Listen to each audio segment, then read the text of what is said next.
हाय बच्चों, स्वागत है आप सभी का आज की क्लास में। पिछली क्लास में हम लोगों ने देखा एल्कोहल के रासायनिक गुणधर्म, जिसका हम लोगों ने पार्ट 1 बनाया था। अब हम यहाँ सीखेंगे उसका पार्ट 2 कि एल्कोहल और किन किन यौगिकों के साथ अभिक्रिया करके कौन सा नया यौगिक बनाता है। ठीक है, तो चलिए शुरुआत करते हैं। सबसे पहला जो रिएक्शन है अमोनिया के साथ क्रिया। अमोनिया के साथ अभिक्रिया करके एल्कोहल प्राथमिक एमीन देते हैं। ये अभिक्रिया कैसे होती है? जैसे एक एल्कोहल लिया गया ROH, इसकी अभिक्रिया जब हम NH3 अर्थात अमोनिया के साथ कराते हैं तो RNH2 यानी प्राथमिक एमीन प्राप्त होता है। जैसे एक एग्जाम्पल की सहायता समझते हैं। ROH एक एल्कोहल ले लिया हमने CH3OH और NH3 को हमने लिखा HNH2। आप इसको देख पा रहे होंगे, NH2 और एक H, NH3 अमोनिया का सूत्र है। तो होता क्या है, ये एल्कोहल का OH समूह अमोनिया के हाइड्रोजन से अभिक्रिया करके क्या बनाया? जल बना लिया। उसके बाद क्या बचता है? CH3 बचा NH2। इसको कहेंगे प्राथमिक एमीन। एक कार्बन जुड़ा हुआ है और यह अभिक्रिया एल्यूमिनियम ऑक्साइड अर्थात एल्यूमिना की उपस्थिति में 350 डिग्री सेल्सियस की उपस्थिति में होता है। ठीक, अब इसके आगे देखते हैं नाइट्रिक अम्ल के साथ एल्कोहल अभिक्रिया करके कौन सा यौगिक बनाता है। जब कोई एल्कोहल नाइट्रिक अम्ल के साथ अभिक्रिया करता है वो एल्किल नाइट्रेट बनाता है। जैसे एक एल्कोहल लिया गया ROH और उसकी अभिक्रिया हो रही है नाइट्रिक अम्ल के साथ HNO, यहाँ 2 है और यहाँ 1 है तो हो जाएगा HNO3। जब ये आपस में विक्रिया करते हैं तो बनाते हैं RONO2 और प्लस जल। यह विक्रिया कैसे हो रही है इसे भी एक उदाहरण की सहायता समझते हैं हम लोग। कोई एक एल्कोहल लिया हमने जैसे CH3OH और इसकी अभिक्रिया कराई गई HNO3 के साथ। ये सूत्र जो है नाइट्रिक अम्ल का सूत्र है। ठीक, जब इसकी अभिक्रिया हम कराते हैं एल्कोहल का OH समूह और नाइट्रिक अम्ल के हाइड्रोजन के साथ अभिक्रिया करके बनाता है HOH अर्थात उसने बना लिया जल बना लिया। और क्या बचता है? CH3, यहाँ हुआ ONO2। यहाँ इसका नाम था एल्किल नाइट्रेट। यहाँ एक कार्बन है तो इसे हम कहेंगे मेथिल नाइट्रेट। यह एक प्रकार का एस्टर है। क्या होता है?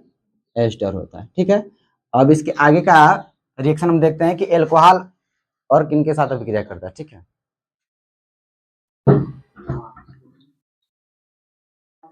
अब इसके आगे समझते हैं एल्कोहल का ऑक्सीकरण कैसे होता है।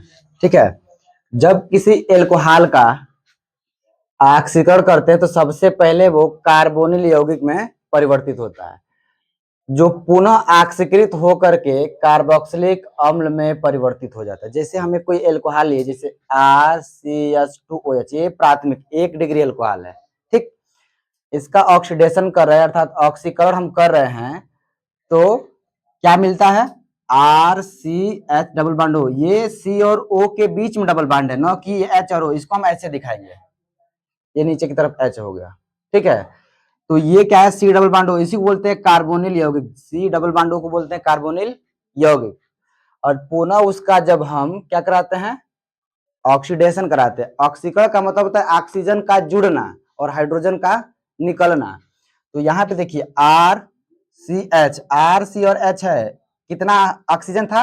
1। जब इसका हम पुनः ऑक्सीकरण कराएंगे तो एक और ऑक्सीजन इसमें जुड़ जाएगा, इसलिए बना रहा है RCOOH अर्थात इसको कहते हैं कार्बोक्सिलिक अम्ल। ठीक है, तो आप इसे कैसे समझेंगे कि जब किसी एल्कोहल का हम ऑक्सीकरण करते हैं तो पहले वो के बाद जब हम उसका दोबारा से ऑक्सीकरण करते हैं तो वो क्या देता है? कार्बोक्सिलिक अम्ल देता है। ठीक, इसके बाद होता है कि अगर हम किसी तप्त कॉपर के साथ अभिक्रिया कराते हैं, पूरा पूरा वो लाल हो गर्म होकर के, तो ये अभिक्रिया 2 तरीके के एल्कोहल से कराई जा सकती है, एक प्राथमिक एल्कोहल और एक द्वितीयक एल्कोहल। जब प्राथमिक और द्वितीयक एल्कोहल की अभिक्रिया हम तप्त कॉपर या जिंक ऑक्साइड के ऊपर प्रवाहित करते हैं तो विहाइड्रोजनीकरण के द्वारा क्रमशः एल्डिहाइड प्राप्त होता है और कीटोन प्राप्त होता है। अगर वो प्राथमिक एल्कोहल है तो वो हमें एल्डिहाइड देगा, और अगर द्वितीयक एल्कोहल है तो वो कीटोन देगा। जैसे यहाँ मैंने लिखा हुआ है, आप देख सकते हैं RCH2OH। OH समूह जिस कार्बन से जुड़ा है उसके साथ सिर्फ एक ही कार्बन समूह है, इसलिए क्या है, 1 डिग्री एल्कोहल है, प्राथमिक एल्कोहल है। ठीक, जब उसकी अभिक्रिया हम कॉपर के साथ 300 डिग्री सेल्सियस पे, यानी आप समझ सकते हैं कितना ज्यादा टेम्परेचर होगा, इसके साथ अभिक्रिया कराते हैं तो RCHO, ये कुछ इस तरीके का है, CHO। ठीक है, और साथ में क्या बन रहा है, हाइड्रोजन मुक्त हो रहा है। ठीक है, जब हम द्वितीयक एल्कोहल लेते हैं, OH जिस कार्बन से जुड़ा हुआ है उसके साथ कितने कार्बन जुड़े हुए हैं, 2, इसलिए इसको हम कहेंगे द्वितीयक एल्कोहल। द्वितीयक एल्कोहल की क्रिया जब हम कॉपर के साथ 300 डिग्री सेल्सियस पे कराते हैं तो क्या बनता है, कीटोन बनता है, RC डबल बॉन्डो। अब यहाँ देखिए 2 एल्किल समूह थे, इसलिए 2 एल्किल समूह यहाँ जुड़ा हुआ है। ठीक है, और साथ में क्या बन रहा है, H2 मुक्त हो रही है। तो इस तरीके से यह क्रिया भी पूरी होती है। अब इसके आगे देखते हैं।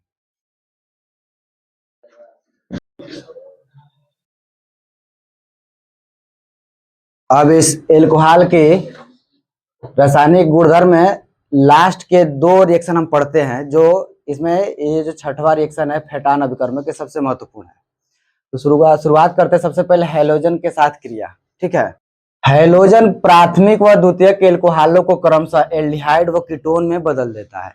इसका मतलब क्या हुआ कि अगर कोई हैलोजन ले रहा है, हैलोजन के जगह पे फ्लोरीन, क्लोरीन, ब्रोमीन या आयोडीन, इसमें हमने क्या उपयोग में लिया है, क्लोरीन, तो वो प्राथमिक एल्कोहल को एल्डिहाइड में बदलता है और द्वितीयक एल्कोहल को कीटोन में बदलता है। जैसे यहाँ पे एक एल्कोहल लिया गया है, इसका किया गया क्या, हैलोजनीकरण, तो सबसे पहले वो किस में बदल रहा है, RCH2CHO। CHO ग्रुप क्या होता है, एल्डिहाइड होता है। फिर उसका हम क्लोरीनीकरण करते हैं तो उसमें से क्या निकल रहा है, HCl निकल गया, फिर बनाया क्या, RCHCHO, ये भी क्या है, एल्डिहाइड है।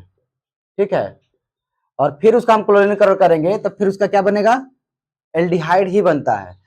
प्राथमिक एल्कोहल किसमें बदलता है, एल्डिहाइड में। इसकी जगह हम द्वितीयक एल्कोहल ले लें तो द्वितीयक एल्कोहल किसमें परिवर्तित हो जाएगा, कीटोन में परिवर्तित हो जाएगा। ठीक है, अब जो लास्ट रिएक्शन है फेटान अभिकर्मक से अभिक्रिया। फेटान अभिकर्मक बहुत महत्वपूर्ण चीज होता है, इसकी अभिक्रिया भी बेहद महत्वपूर्ण है, एग्जाम में बार बार पूछे जाते हैं। फेटान अभिकर्मक FeSO4 अर्थात फेरस सल्फेट और हाइड्रोजन पेरोक्साइड के मिश्रण से बनता है। ठीक है, जो मैंने यहाँ लिखा हुआ है, फेरस सल्फेट तथा हाइड्रोजन पेरोक्साइड का मिश्रण फेटान अभिकर्मक कहलाता है। जब हम फेटान अभिकर्मक की उपस्थिति में एल्कोहलों का, एक एल्कोहल नहीं, उसके 2 अणु, 3 अणु, 4 अणु को हम मिक्स करके उसका क्या करते हैं, ऑक्सीडेटिव यानी ऑक्सीकरण कराते हैं, तो उसके संगत उत्पाद प्राप्त होते हैं। जैसे आप यहाँ देख सकते हैं CH3, इस कार्बन के साथ ऊपर OH, नीचे CH3 और CH3 जुड़ा हुआ है। ठीक है, सेम यही एल्कोहल यहाँ भी है, एक कार्बन के साथ दोनों तरफ CH3 इधर भी CH3 है, ऊपर क्या जुड़ा हुआ है, OH, अर्थात इसका नाम क्या है, जैसे 1 2 3 ये श्रृंखला बन रही है, तो 2 नंबर पे क्या जुड़ा है, मेथिल, तो 2 मेथिल और 1 2 3 कार्बन के लिए क्या बोलते हैं, प्रोपेन, और इसी 2 नंबर पे ही OH जुड़ा हुआ है, इसलिए इसको क्या बोल रहे हैं, 2 ऑल। तो 1 मोल इधर है और 1 मोल यहाँ है, कितने मोल हो गए, 2 मोल। तो यहाँ बताया गया है कि 2 मेथिल प्रोपेन 2 ऑल के 2 अणु लिया गया है और उनको ये फेटान अभिकर्मक की उपस्थिति में ऑक्सीकरण कराया जा रहा है, तो क्या प्राप्त होता है, ये आपस में जुड़ करके 2,5 dimethylhexane 2,5 diol प्राप्त होता है। ये कैसे लिख रहे हैं, इसका IPSC नाम, हम क्या करते हैं, इसको सबसे लंबी श्रृंखला का चयन करते हैं, 1 2 3 4 5 और 6। हम इधर से भी देख रहे हैं कि 2 नंबर पे OH और CH3 आ रहा है, इधर से भी अगर इसका काउंटिंग करें तो 1 2 नंबर पे CH3 OH आएगा और 3 4 5, यानी दोनों तरफ से बराबर आ रहा है। तो इसका नाम कैसे लिखेंगे, तो ये जुड़ा हुआ है CH3, CH3 को कहते हैं मेथिल, METHYL, मेथिल, ठीक है। और ये क्या है, OH समूह, इसमें आल जोड़ते हैं। तो पहले M आता है कि पहले O आता है? आपका जवाब होगा M आता है, इसलिए पहले मैंने लिखा है 2 नंबर पे भी और 5 नंबर पे, इसलिए 2,5 और डाई मतलब कि 2 बार एक ही चीज जुड़ा हुआ है, क्या, मेथिल समूह जुड़ा हुआ है, इसलिए 2,5 डाई मेथिल। और सबसे लंबी श्रृंखला कितनी हो रही है, 6, इसलिए इसका नाम हो गया हेक्सेन। उसके अलावा हम ये देख रहे हैं कि हाइड्रोक्सी समूह भी 2 जगह जुड़ा हुआ है, कितने कितने नंबर पे, 2 नंबर पे और 5 नंबर पे, इसलिए लिखा गया 2,5। और जब कोई एक ही क्रियात्मक समूह 2 बार जुड़ जाता है तो उसके लिए हम डाई शब्द का प्रयोग करते हैं, और ये जो क्रियात्मक समूह है इसके लिए क्या प्रयोग करते हैं, ऑल, ठीक है। तो इस तरीके से एल्कोहल के रासायनिक गुणधर्म आज समाप्त होता है। और जो भी आपको डाउट्स हो आप कमेंट बॉक्स में पूछ सकते हैं। मिलते हैं अगली क्लास में, तब तक के लिए थैंक यू।